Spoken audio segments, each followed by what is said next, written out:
وعليكم السلام ورحمة الله. أعوذ بالله من الشيطان الرجيم. بسم الله الرحمن الرحيم. الصلاة والسلام على رسول الله محمد سيد الأخير.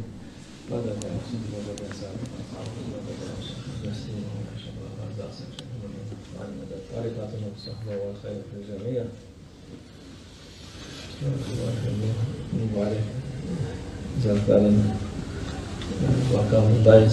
We are here in the presence of the holy ones. We are here in the presence of the maqam of the maqams of the holy ones. Kur'an'da zikre olunan Allah Azze ve Celle'nin övdüğü gençlerdir. İman edenler.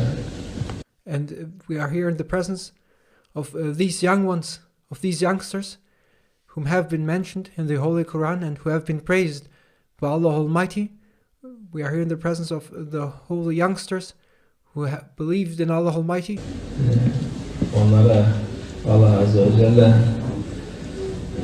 öyle bir şan, şeref, şöhret verdi ki and Allah Almighty bestowed His mercy, has bestowed His glory and His honor to them. Bütün kıyamete kadar insanlar onların hatırası and they will be remembered up until the day of judgment.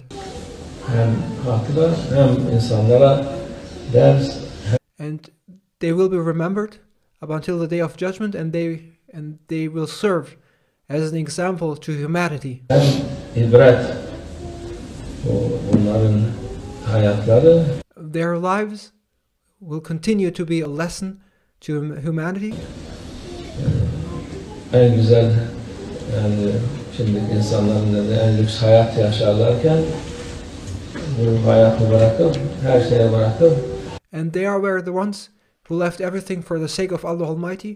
In today's terms, they had everything and having a luxurious life, but they abandoned everything for the sake of Allah Almighty. Allah Azze ve Celle'ye kaçtılar. And they fled and escaped and sought refuge with their Lord Allah Almighty. Allah Azze ve Celle bir sıkıntı oldu mu Allah'a kaçın diyor Allah Azze ve Celle. And Allah Almighty says, when you are in a situation of distress, then flee to Allah Almighty, seek refuge with your Lord Allah Almighty. Avrupa, Amerika'ya, millet ölüyor. Don't flee to Europe, to America, or wherever people are dying to come to these places. Veriyor millet oraya gidelim diye. And they do everything to come to these places. Allah öyle demiyor. Avrupa, Amerika, Kanada gidin demiyor Allah Azze ve Celle. But Allah Almighty does not say to you, go to Europe, go to America, go to Canada, go to this place or that place. Allah Azze ve Celle bana kaçın diyor. Allah Almighty says, flee to me. Oraya şimdi gidenler Allah muhafaza etsin. Bu insanlar dinlerini kurtarsın diye bırakmaya bırakıp kaçtılar. Bizimkiler dünyalarını kurtarsın diye kaçıyorlar.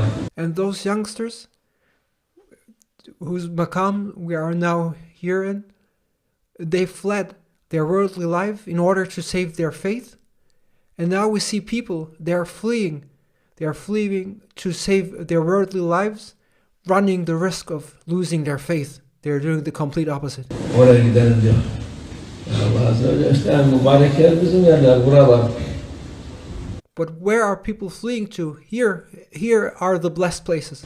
Müslümanlara Allah Azze ve Celle öyle bir şey vermiş ki en güzel şeyleri Müslümanlara vermiş. Allah Almighty gave the most beautiful things to Muslims. En güzel şeyler imandır. And first and foremost, Allah Almighty gave faith. İman vermiş, onun üstüne dünyanın en iyi yerlerini de vermiş onlara. And not only did Allah Almighty give faith to Muslims, but also He gave the most beautiful and most prosperous lands. Ama onu takdir etmeyince cezayı görüyorlar. Cezayı buluyorlar. But they do not appreciate what Allah Almighty gave to them, both faith and the lands they have. And as they do not appreciate Allah Almighty's divine favors, they are being punished. Odur mesele budur. And that is what it all comes down to. İbret budur. Bu kadar yeter. İnsanlar ibret alsın. Bu mübareklerden Allah için her şeyi bırakmışlar. And people should take a lesson. Look at these youngsters.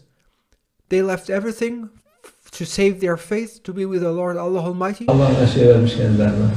Allah hepimize bunlar gibi iman versin. And may Allah Almighty, and this is the faith we should also ask Allah Almighty for. May Allah Almighty give us a faith as strong as theirs. Eyvallah. Fatiha.